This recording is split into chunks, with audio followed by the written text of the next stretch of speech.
Toyota на салонот на мобилноста се однесуваше како домаќин, помалку затоа што председател на Јапонската асоциација на автомобилски производители е нејзиниот прв човек Акио Тојода, повеќе бидејќи од сите изложувачи несериозно се подготви. Затоа и помалку изненадува што своето представување го започна со пикапот IMV 0, кој на основа голема колку Hilux нуди безбројни можности.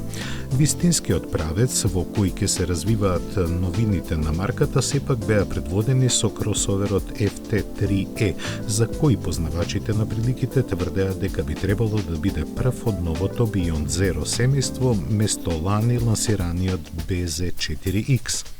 Аргументи за тоа има доста, но од Toyota посочуваат повеќе зашто ваков компактен кросовер допрва треба да се појави.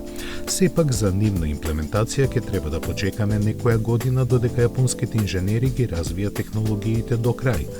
Тоа еден ден секако ќе се случи, за разлика од спортското купе FTSE, чија иднина се уште не е до крај дефинирана.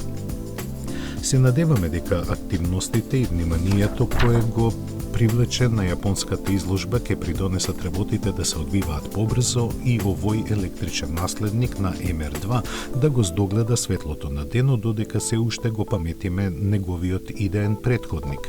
Од другите новитети, мини комбито со ознака Кајоибако беше интересен само за специфичен дел од домашната публика, но затоа концептот Land Cruiser SE целеше глобално. Со оглед дека беше силно најавуван и според ознаката очекувањата за него беа големи, но по се изгледа останаа недоволно разјаснети. Најпрво затоа што радикално се разликува од се што досега го носело името Land Cruiser, но и заради недоволната визуелна атрактивност што со самото тоа треба да ја има. Слични беа впечатоците и за пикапот со криптична ознака EPU, кој според едни треба да влета на американскиот фронт на вакви електрични возила, а според други отвора ново поглавје во глобалната електрификација на марката. Што и да е, едно е јасно.